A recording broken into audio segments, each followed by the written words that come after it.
Connu. Bonjour Marjorie. Oui, bonjour Brigitte, bonjour Sandy. Bonjour. Moi j'aurais dit le féminisme, mais... Oui, si vous voulez, oui, ça peut marcher aussi. Elles sont connes quand même, ces femmes. Ouais. On a gardé de l'humour. Voilà. Heureusement encore. En tout cas, dans cette émission, on va garder l'humour. S'il ne nous reste plus que ça, on aura au moins ça. Alors, Marjorie, vous êtes très tactile, je crois. Hein, oui, moi j'aime beaucoup, mais en règle générale, c'est-à-dire que, pas forcément à deux. Moi, j'aime bien aussi, quand c'est moi, même par exemple, marcher sur du sable. Toucher de l'eau. Ah, j'aime entendre ça. Toucher des tissus agréables, des choses comme ça, quoi. Par exemple. Ah oui, non, mais c'est vrai que moi aussi, je suis ravie de vous entendre, parce que c'est ce qu'on n'avait pas développé avec le massage de nos pieds ou la douche sans gants de toilette. Mais oui, ça aussi, c'est une relation au toucher à soi qui est extraordinaire.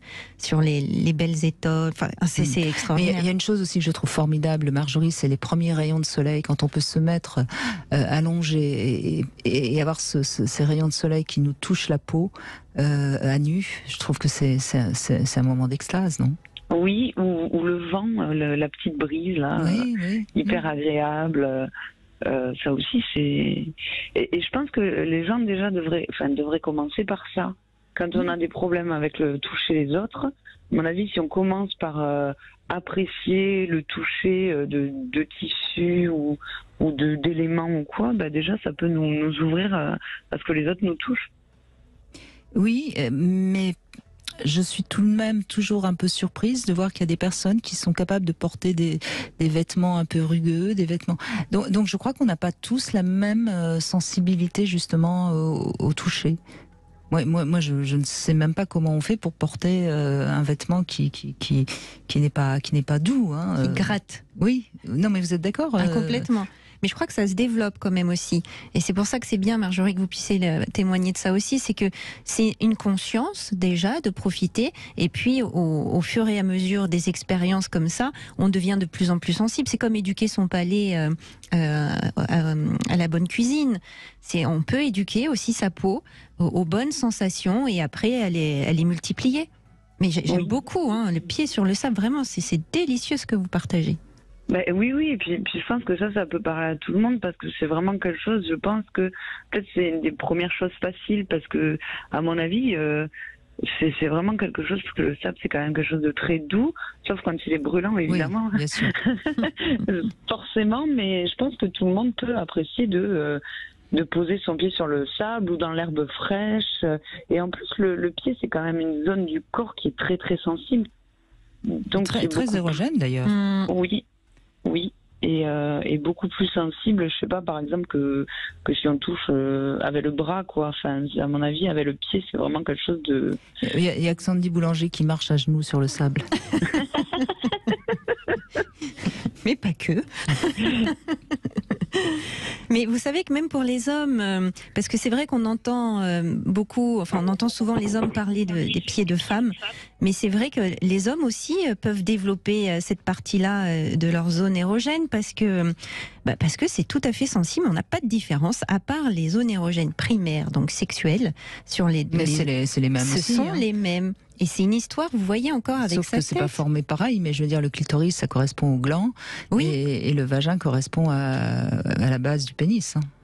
Mais après, sur l'extérieur, sur les autres zones, c'est quand même c'est complètement identique. Et je pense dans le cerveau, c'est ça aussi qui se passe. Si on se raconte et qu'on se donne l'autorisation de sentir et la belle histoire du soleil sur notre peau, voilà, hommes et femmes, là-dessus, on peut tous développer ça. Hein.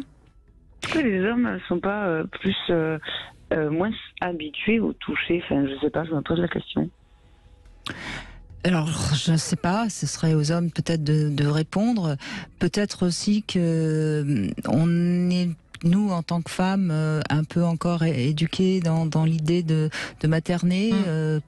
Peut-être que c'est une différence de rapport au corps, je ne sais pas. Je pense qu'il y a la culture aussi. Je pense qu'il y a une question de culture. Les hommes doivent être forts. Il n'y a pas forcément cette sensibilité-là et cette délicatesse qui n'a finalement rien à voir avec le genre. Ça bouge quand même, hein, je trouve, parce que par exemple, un homme qui aurait mis une crème de corps il y a 20 ans, 30 ans, ça aurait été presque mal vu. Aujourd'hui, les hommes s'entraînent, ont plus de soins justement esthétiques, etc. Donc ça bouge, mais il y a certainement une bonne part de culture. Après, il y a peut-être aussi l'homme est quand même plus dans l'action. Nous, on est un peu plus dans ce qu'on appelle la passivité. Réceptivité, pardon. Oui, ce serait un terme plus adapté. Donc forcément plus à même je ne sais pas. Peut-être aussi que les mères sont plus à même de toucher leur fille plus longtemps. C'est possible aussi, ça. Je ne sais pas, parce que les relations quand même des mères avec le fils aussi sont très particulières et justement très dans le contact pendant longtemps. Donc je crois que c'est toujours une l'histoire qu'on se raconte de soi. Et c'est vrai que quand même, il y a aussi beaucoup d'hommes, je pense à des écrivains ou même des cinéastes qui mettent en avant cette partie-là d'eux-mêmes, cette sensibilité à travers les images qu'ils peuvent passer, ces musiques. Donc c'est pas seulement... Oui, mais moi je vais prendre un exemple très concret que je connais bien, qui est le monde des chevaux. Vous verrez les femmes penser leurs chevaux pendant très longtemps, elles vont prendre vraiment du soin sur tout le corps du cheval, etc. Les hommes vont plutôt sceller rapidement le cheval, monter dessus et chercher à agir. Donc on voit bien qu'il y a quand même quelque chose qui, à mon avis, est de l'ordre de l'inné, je pense. À développer après ou pas, du coup. Oui, mais encore une fois, moi j'ai pas la réponse. Oui, non, moi non plus. Mais en tout cas, ce qui est certain, on sait que les femmes naturellement ont plus de sensualité que les hommes. Donc on voit bien que là aussi il y a quelque chose qui est. Après, peut-être que c'est aussi culturel.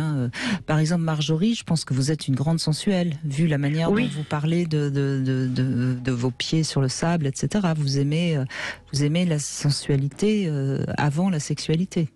Oui, bien sûr. Et puis après, moi, je voulais rebondir aussi parce que j'ai réfléchi et je trouve que, par exemple, la façon dont les personnes vous font un câlin, oui, ça dit beaucoup sur leur façon d'aimer et s'ils sont distants, s'ils sont au contraire, s'ils sont beaucoup en demande. Enfin, ça se sent beaucoup dans la façon dont les gens nous touchent en fait.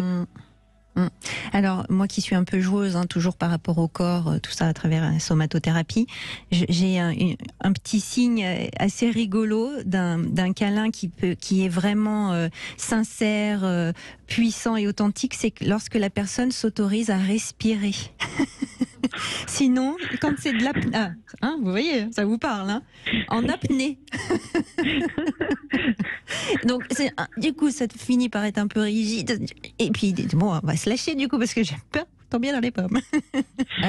C'est très rigolo parce que. Vous avez raison. Oui. Mais c'est un super signe de respirer quand on fait. Vraiment, là, on peut se dire voilà, c'est bon, c'est tout en confiance. Il y a des gens, on le sent comme ça, tout d'un coup, alors fait un câlin parce que moi je suis tactile, donc et puis tout d'un coup on sent des. C'est ça, l'apnée. Désolée, excuse-moi, je t'aime beaucoup, mais. C'est le signal non verbal de. C'est ça. Eh oui, mais de toute façon, notre corps nous parle beaucoup de toute façon, et c'est vrai que. Si on est corps à corps avec quelqu'un, on sent bien si ça peut aller plus loin ou pas. On n'a pas besoin de... Si c'est fluide ou pas. Si ça respire ou pas. Totalement. Et puis je pense aussi que c'est très important de toucher les zones secondaires, comme vous disiez. Parce que c'est vrai que, pas tous, mais il y a quand même des hommes qui sont très focalisés sur les zones primaires, quoi. Est-ce que vous en découvrez de nouvelles chez vous au fil du temps, là, comme ça? Oui, ça a pu m'arriver. Moi, j'adore comme touche le visage. J'aurais pas cru. Mais le visage, c'est quelque chose d'assez impressionnant, pour moi, que j'aurais pas pensé. Et après, par exemple, les pieds, avant, je détestais comme touche les pieds. Ça me faisait des guilis, des chatouilles, machin. Donc maintenant, c'est beaucoup mieux. Après l'expérience du sable, ça y est. Oui, non, mais ça, c'était depuis longtemps. Mais c'est quand les gens, parce que en fait, les pieds, pour moi, si on les touche de manière trop superficielle, ça fait des guillis, alors qu'il faut y aller un peu. Oui, c'est bien ce que vous dites sur l'intensité du toucher. Il faut malaxer un peu, oui. Ouais. Et en fonction des personnes, c'est très différent. Et des zones du corps. Mais c'est vrai que ça aussi, c'est un apprentissage. Hein. Savoir doser la quantité de puissance, de fermeté, de douceur ou d'effleurement, c'est pas simple. Mais c'est une histoire de temps aussi. De se laisser le temps d'aller sentir pour soi, pour l'autre. Oui, parce que si on vous touche, si on vous masse en force, tout de suite, c'est un petit peu violent quand même. Si on y va fermement tout de suite. Oui, mais après c'est pareil. Comme vous disiez, on est tous différents parce que moi personnellement, si on y va trop tout doucement là, en touchant pas vraiment, moi ça a tendance à m'énerver, quoi. Ah oui, j'entends que c'est un peu comme si c'était un peu tout mou, c'est ça? Ouais, voilà, c'est j'ose pas, oh mon Dieu, oulala. C'est vrai que ça dit beaucoup de soi aussi, la façon dont on touche l'autre, sur la confiance en soi. C'est fort aussi comme non-verbal, se toucher finalement. Hein. Ah, pour moi, c'est vraiment, justement, c'est ce qui fait qu'à un moment donné, par exemple dans les relations, on peut, d'une manière projectile, se projeter sur quelqu'un parce que sa personnalité, on la trouve géniale et tout. Et puis au moment où la personne nous touche, il se passe rien. Je suis bien d'accord. Et l'inverse, c'est vrai aussi. Des fois, il y a des gens, ils nous intéressent pas vraiment et tout. Et puis, il suffit qu'à un moment donné, comme par hasard, on se touche et là, il se passe un truc, on comprend pas trop pourquoi. C'est ça. Oui. Moi, je ne sais pas, mais j'ai l'impression qu'à cause de vous, Marjorie, ce soir, les couples vont se retrouver et ne vont pas se toucher de la même manière. En tout cas, ils vont se toucher en conscience, comme on aime à dire actuellement. Eh ben, ça me fera grand plaisir. Eh ben voilà, vous aurez apporté votre pierre à l'édifice. Merci, Marjorie.